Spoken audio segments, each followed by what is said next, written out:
Эфир Абхазского телевидения продолжается. Вы смотрите информационный выпуск Камши-Якушара. Здравствуйте. А сейчас коротко о главных темах. Правительство рассчитывает на серьезный экономический подъем в 2027 году. ВВП прогнозируется в размере 162 миллиардов рублей. В Единой Абхазии призывали укреплять суверенитет республики. Главные шаги развития бизнеса, привлечение инвестиций, снижение дотационной зависимости. В парке Иуй-Когоня завершают благоустройство, и скоро здесь появится новая комфортная территория для семейного отдыха.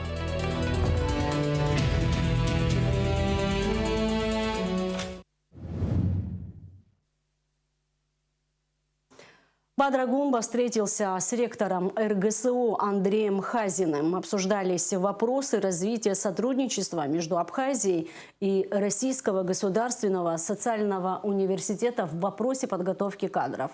Андрей Хазин в 2008 году был членом Совета Федерации Федерального собрания России и голосовал за признание Абхазии как независимого государства.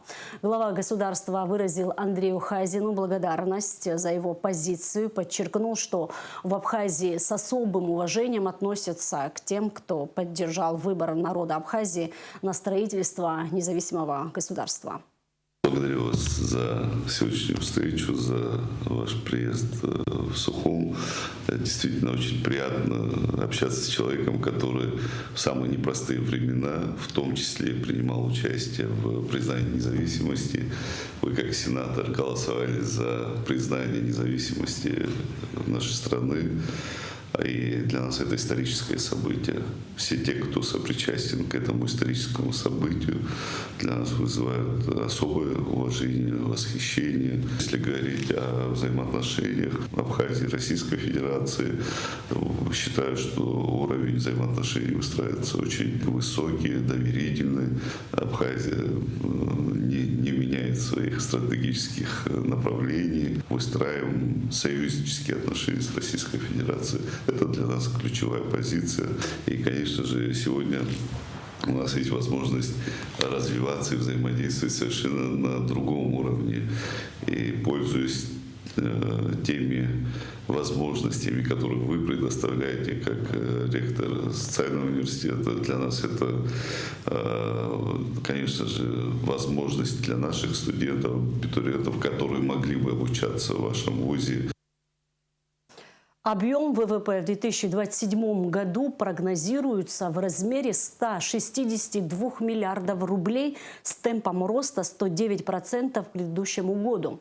Об этом сказал министр экономики Теймураз Микваби, представляя на заседании Кабмина прогноз социально-экономического развития Абхазии на 2027 год. Члены правительства рассмотрели более 25 вопросов повестки дня, в том числе утвердили научную программу по развитию возобновляемой энергетики. Подробности заседания в материале Шазины Ханагуа. В 2027 году ожидается рост по всем ключевым макроэкономическим показателям. Совокупный объем производства товаров, выполнения работы и оказания услуг составит 246 миллиардов рублей, что соответствует 125% от фактического уровня 2025 года и 106,6% от планового показателя 2026 года. Совокупная прибыль по всем отраслям экономики прогнозируется в размере 10,2 миллиардов рублей. Фонд заработной платы 11,7 миллиардов рублей. Кабмин утвердил прогноз социально-экономического развития Республики Абхазия на 2027 год. Показатель численность занятых в отраслях экономики прогнозируется на уровне 52 тысячи человек. При этом фактический показатель 2025 года составил 43,3 тысячи человек. На текущий момент по показателям 2026 года, именно истекшего полугодия, выводы делать рано, потому что данный отчет не включает в себя итоги деятельности курортной сферы. И к концу года мы ожидаем, что показатель 2026 года также покажет прирост по сравнению с предыдущим годом. А вместе с тем структура экономики сохраняет выраженную ориентацию на торгово-сервисный сектор.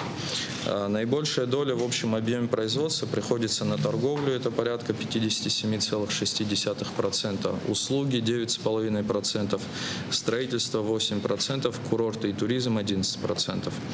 На промышленность приходится 4,7%.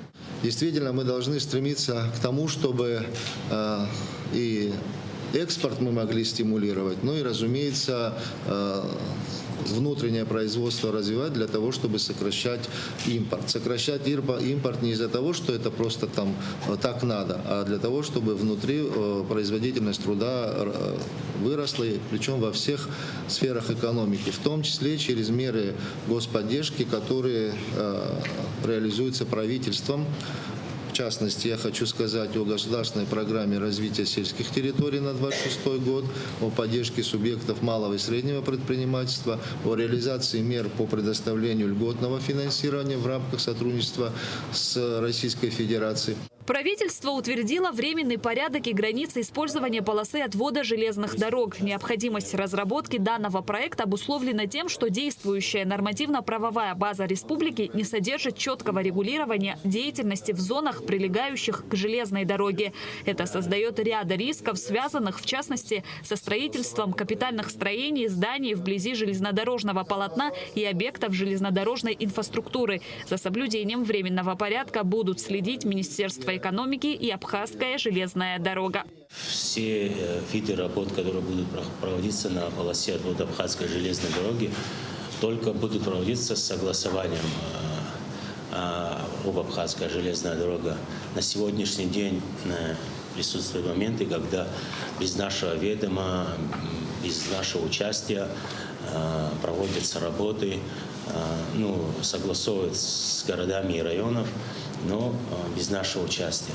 Решения местных органов управления, другого уровня решения, правительственные акты на самом деле давали возможность при отсутствии нормативных документов строить в том числе капитальные строения совсем вблизи железной дороги. Сейчас эта возможность исключена, запрещается. Здесь я очень прошу всех вместе. Железная дорога, Абхазская железная дорога в этой цепи одной из самых главных звеньев. Но и кадастровая палата, и Министерство экономики, Министерство внутренних дел, не зря вопрос совершенно задали. Возможно, по каждому конкретному случаю, когда будут разбираться, надо будет потом принимать решение. Здесь нужна четкая координация взаимодействия на основе правовых документов. Решением правительства полномочия регулирования сферы использования воздушного пространства и авиации страны переданы Министерству экономики, а Минздрав Абхазии официально наделяется полномочиями по размещению государственного образовательного заказа на подготовку специалистов по медицинским и фармацевтическим специальностям. За Министерством здравоохранения закреплена функция размещения государственного образовательного заказа. Однако, учитывая, что в ведении Минздрава находятся образовательные организации Сухумское и Гагрское медицинские училища, возникла необходимость юридически закрепить за Министерством право прямого управления объемами набора студентов. Это позволит ежегодно, опираясь на реальную кадровую потребность, определять количество бюджетных мест по конкретным специальностям в наших училищах и быстрее закрывать дефицит среднего медицинского персонала в наших медицинских учреждениях. С 1 сентября по 1 декабря этого года будет проведена перерегистрация получателей пенсии. Перерегистрацию можно проводить при личной явке пенсионера. В случае невозможности явки по состоянию здоровья перерегистрация осуществляется по месту жительства пенсионера с выездом уполномоченного сотрудника в течение 10 рабочих дней со дня подачи заявления. Выплата пенсии пенсионерам, не прошедшим перерегистрацию в установленный срок, приостанавливается с 1 декабря 2026 года. Утвержден перечень заболеваний, при наличии которых граждане не могут установить или удочерить ребенка, а также взять его под опеку или попечительство.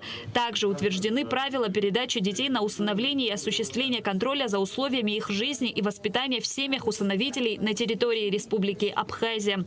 Установленный порядок формирования и использования банком данных о детях, оставшихся без попечения родителей. Кроме того, Кабинет министров утвердил новый перечень доходов, с которых удерживаются алименты. Проект устанавливает, что алименты удерживаются со всех основных видов заработной платы, денежного содержания, надбавок, премий, авторских вознаграждений как по основному месту работы, так и по совместительству. В перечень включены доходы от предпринимательской деятельности за вычетом документально подтвержденных расходов, выплаты по акциям, дивидендам, доходы от сдачи имущества в аренду, а также выплаты по гражданско-правовым договорам. Проект строго разграничивает доходы, подлежащие удержанию, и социальные выплаты, защищенные законодательством. Алименты не будут удерживаться с пенсии по случаю потери кормильца, разовой материальной помощи при чрезвычайных ситуациях, стихийных бедствиях, смерти членов семьи, а также с компенсацией за служебные командировки и с выплат по рождению ребенка. Правительство установило круг юридических лиц, имеющих право на использование официального наименования «Республика Абхазия» или «Апсным», а также слов и сокращений производных от этого наименования. Согласно постановлению, разрешение будет выдаваться Министерством юстиции при соблюдении юридическим лицом одного из следующих условий. В частности, если юридическое лицо имеет филиалы и представительства на территории более половины административно-территориальных единиц Республики Абхазия, если более 25% голосующих акций или уставного капитала находятся в собственности государства, и если более 25% голосующих акций или уставного капитала принадлежат юридическому лицу, учредителем которого является государственный орган. Кабмин внес изменения в постановление об утверждении крупных размеров наркосодержащих растений. Документ представил вице-премьер-министр внутренних дел Роберт Киут. В данном постановлении хотим разграничить промышленное, скажем так, производство и в том числе, как говорится, либо халатное отношение в целом к растениям на участке, либо, как говорится, для личного пользования.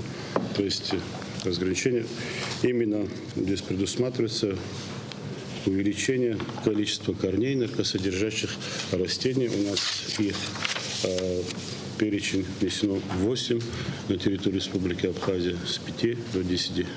Решением правительства утверждена целевая научно-техническая программа, научно-исследовательская концепция по возобновляемым источникам энергии для автономных энергопотребителей в условиях Республики Абхазия. Проект разработала Академия наук Республики, а выполнять его будет Сухумский физико-технический институт. Утверждено положение о порядке предоставления государственного имущества в аренду, методики расчета минимального размера арендной платы и перечня видов государственного имущества, предоставление в аренду которого не допускается.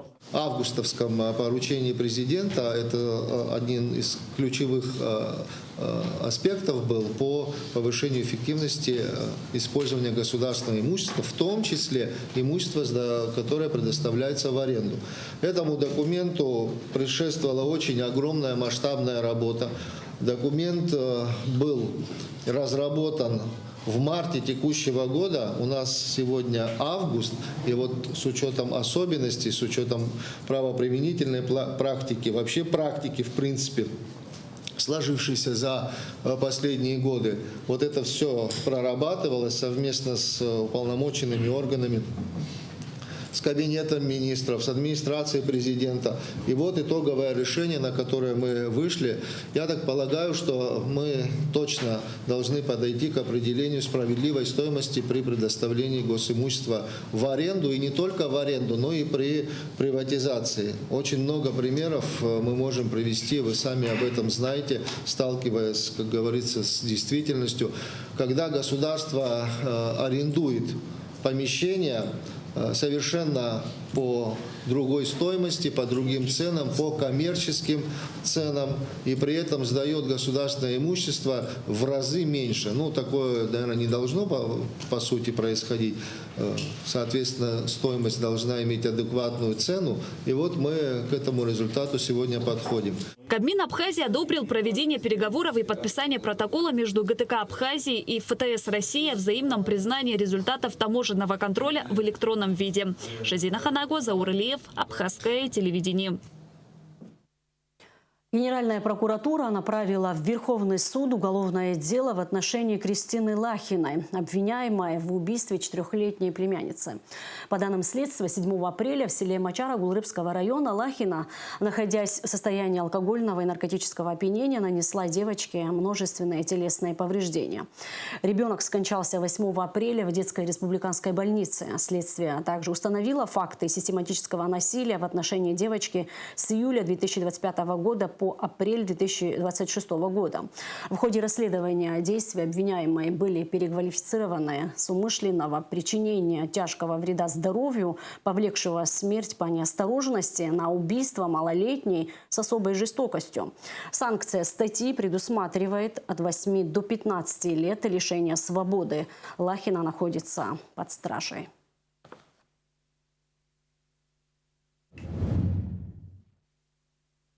Председатель партии «Единая Россия» Дмитрий Медведев поздравил народ Абхазии с предстоящим днем признания независимости. Поздравительный адрес в рамках круглого стола «Суверенитет и независимость» в контексте геополитики зачитал член бюро Высшего совета партии Андрей Климов. Круглый стол был организован партией «Единая Абхазия». Репортаж Миланы Агрба. Признание независимости Абхазии и России стало ключевым событием в новейшей истории республики, определившим вектор ее государственного развития. Как отметил председатель партии «Единая Абхазия» Алхас Барзани, республика лучше многих знает цену независимости, потому что высоко заплатила за нее. Мы знаем цену независимости лучше многих, потому что заплатили за нее самую высокую цену – жизнями и здоровьем отважных наших друзей. И именно поэтому мы обязаны говорить об этом честно и открыто, без иллюзий, как сохранить и укрепить то, что было завоевано и признано. Мир сегодня меняется стремительно. Растет неопределенность, усиливается санкционное давление на союзников России. И мы видим попытки отдельных внешних сил влиять на внутренние дела постсоветских государств.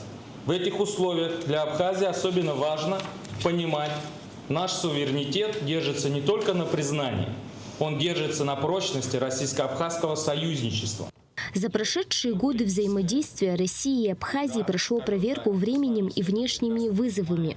Вместе с тем, современная геополитическая обстановка ставит перед абхазским обществом закономерный вопрос, как сохранить и укрепить суверенитет страны в условиях меняющегося миропорядка.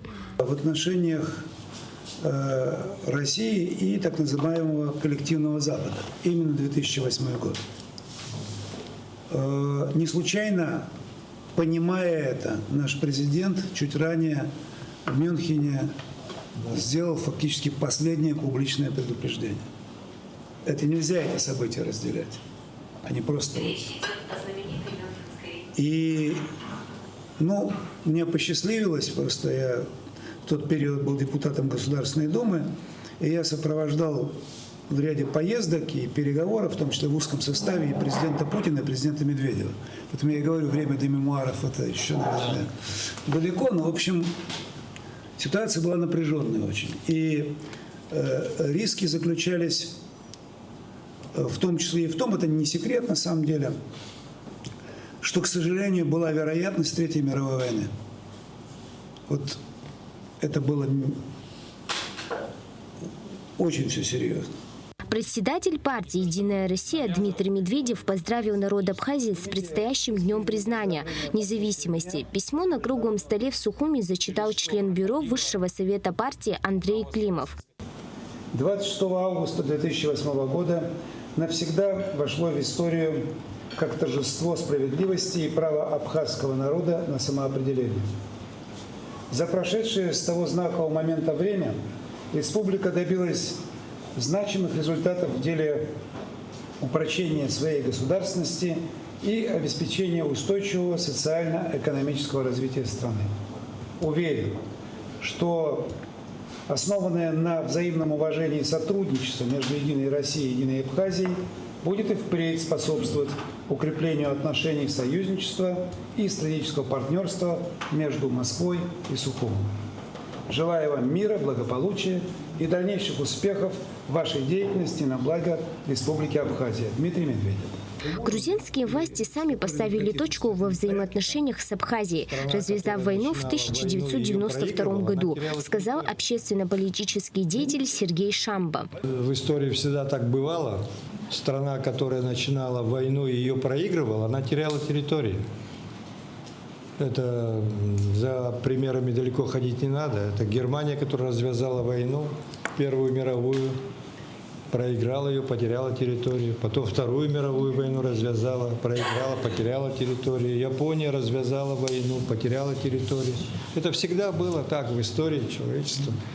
Тем более Грузия потеряла не свои исконные земли. Она потеряла то, что было искусственно при Сталине, вопреки воле народа Абхазии, сделанным включение Абхазии автономии в состав Грузинской ССР.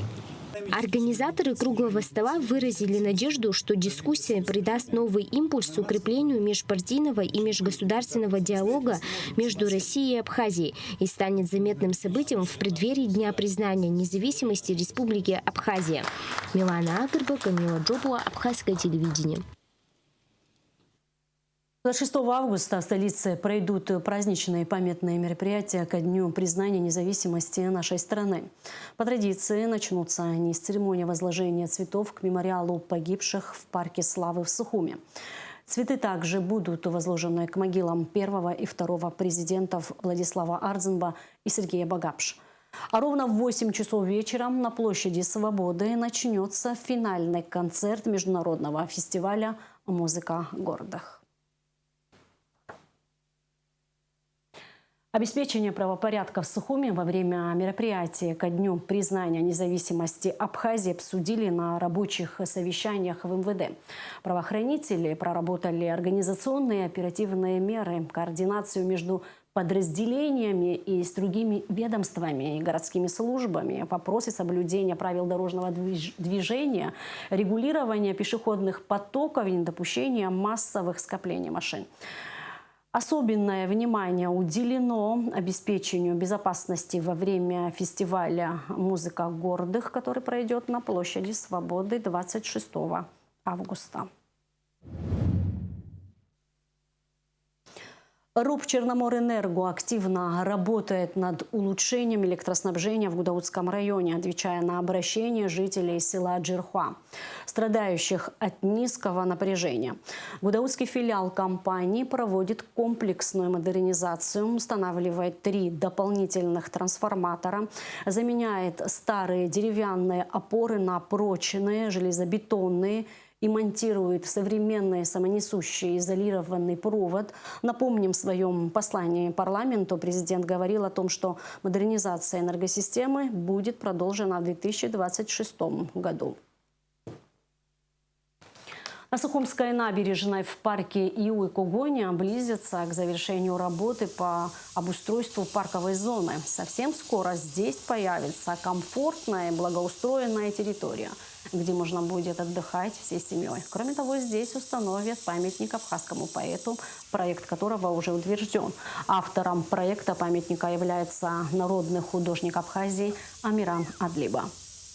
Подходят к завершению работы по благоустройству сквера имени Иу-и-Когоня. Значит, работы проводят в рамках реконструкции набережной в городе Сухум. Это очередной этап, который производят строители из Башкирии.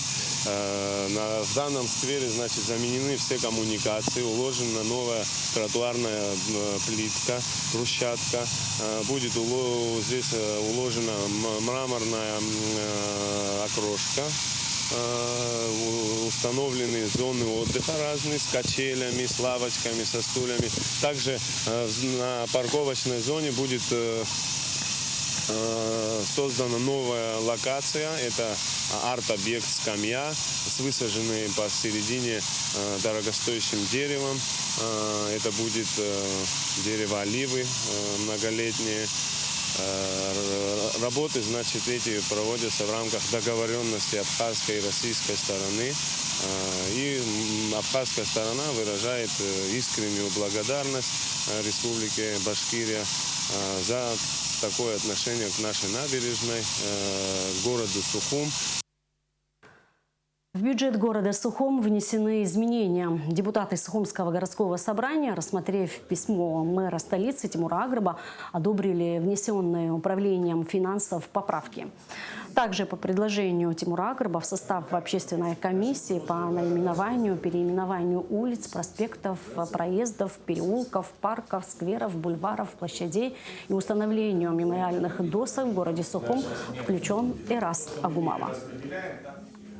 Мы просили вас внести изменения в разделы 0102, увеличить его на 10 миллионов рублей. Это именно касаемо аппарата администрации города Сухум. Там у нас в этом году было очень много мероприятий. У нас День города, получилось очень много гостей. Мы немножко там не рассчитали. В итоге у нас еще до конца года будет День освобождения города, 27 числа и Новый год. Поэтому просим вас увеличить статью расходов именно по аппарату тоже. Также по резервному фонду администрации города Сухум просим вас внести изменения, увеличить его на 5 миллионов рублей. Это возникло, почему опять-таки там нехватка получается денег до конца года. Это по 0403, это раздел промышленность, энергетика, связи, транспорт. Просим увеличить на сумму 9 миллионов 205 тысяч рублей. В том числе там сидят, значит, 8 900. Это вот этот есть договор, подписанный с организацией одной российской, которая проводит масштабные работы по консультационным услугам по разработке стратегии развития транспортной системы в городе Сухум. То есть это большой такой объем работы. В торгово-промышленной палате прошла встреча президента ТПП Инара Ладария с руководством Национальной ассоциации организаторов мероприятия, ведущего профессионального объединения событийной индустрии России, в которое входят более 200 компаний из 30 городов. Главная цель визита – наладить прямые связи между российским ивент-сообществом и абхазским бизнесом, а также подготовить и обсудить ежегодное собрание, запланированное на февраль. Участники обсудили потенциал республики и готовность экспертов разработать для Абхазии индивидуальный сценарий развития. Стороны сошлись во мнении, что сейчас для страны наступило время больших возможностей и предложили конкретные идеи, как сделать событийную программу республики более насыщенной. Мы хотим очень серьезно работать в данном направлении. Думаем над созданием центра по событийному туризму, да, чтобы данное направление все больше и больше сближало наши страны, наши народы. Одной из основных задач для нас является, чтобы турист российский, вообще все туристы, которые к нам приезжают, да, у нас были в течение года. У нас определенная сезонность ощущается, но хочу сказать, что одна из основных задач – это наполнение в течение года туристами. А что для этого нужно? Для этого, конечно же, нужно определенные события, определенные мероприятия. Мы будем рады вам помочь. Мы смотрим на наше взаимодействие не с точки зрения, знаете, как бы нам с вами не придумывать разных мероприятий, а с точки зрения, как поработать над повышением вашей креативной экономики, над индустрией гостеприимства, да, так сделать так, чтобы гости поехали, и при этом местные предприниматели понимали, что они могут предложить, умели это упаковать, чтобы вы, как республика, еще раз и еще раз посмотрели на свой собственный маркетинг, да, как вы территорию позиционируете, как российский турист это видит, да, и как добавить туда тех самых триггеров, которые в хорошем смысле будут привлекать туристов.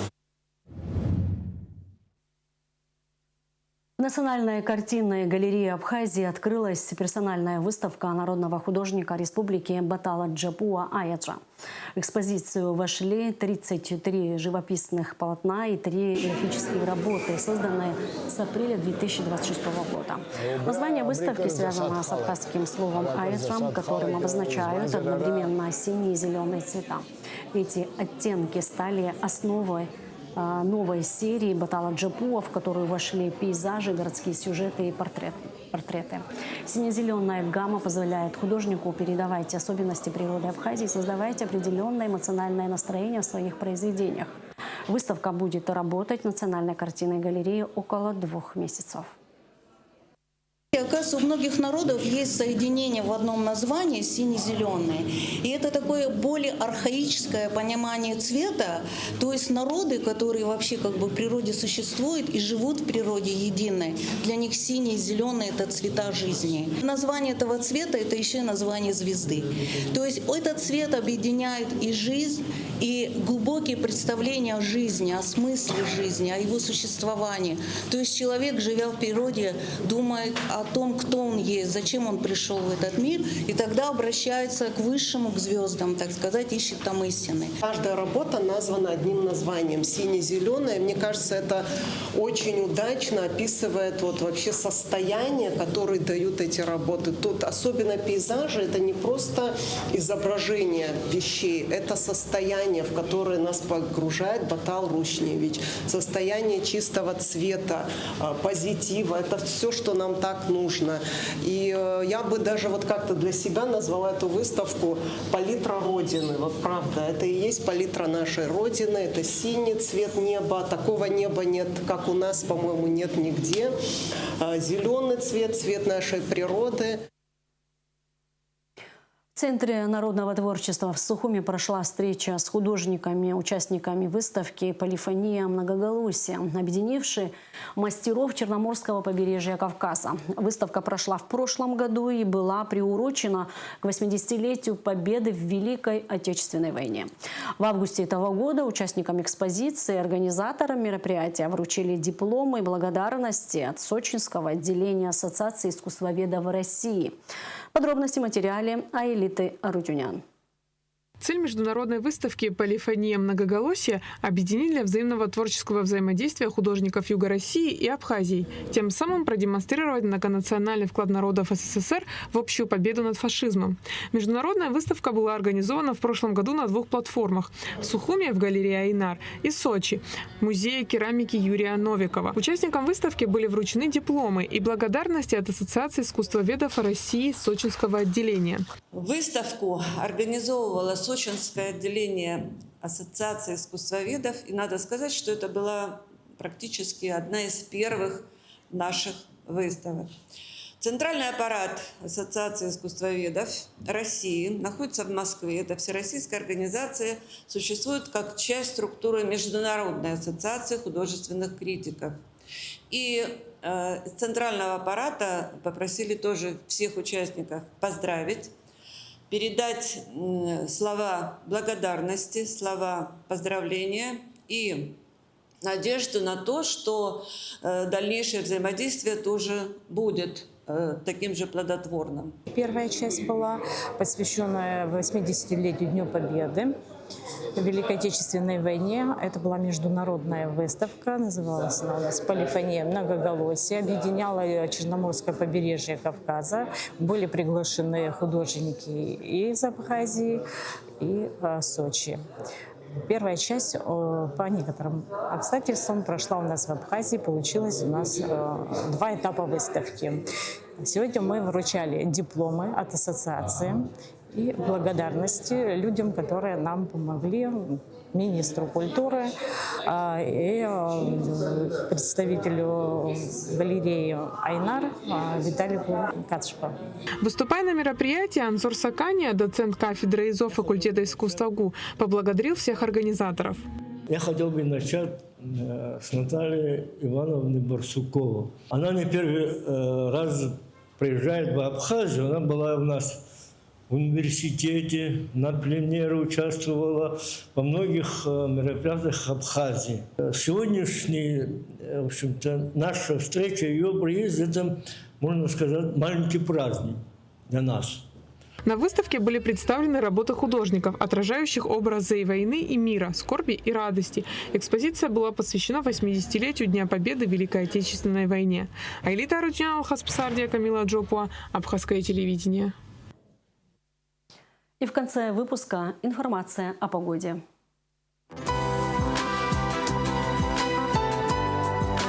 По сообщению Гидрометцентра, 26 августа в Абхазии ожидается облачная с прояснениями погода, местами кратковременные дожди, гроза. Температура воздуха ночью плюс 18-23, днем плюс 26-31. Температура морской воды плюс 26 градусов. На этом наш выпуск завершен. Всего вам доброго. До встречи в эфире.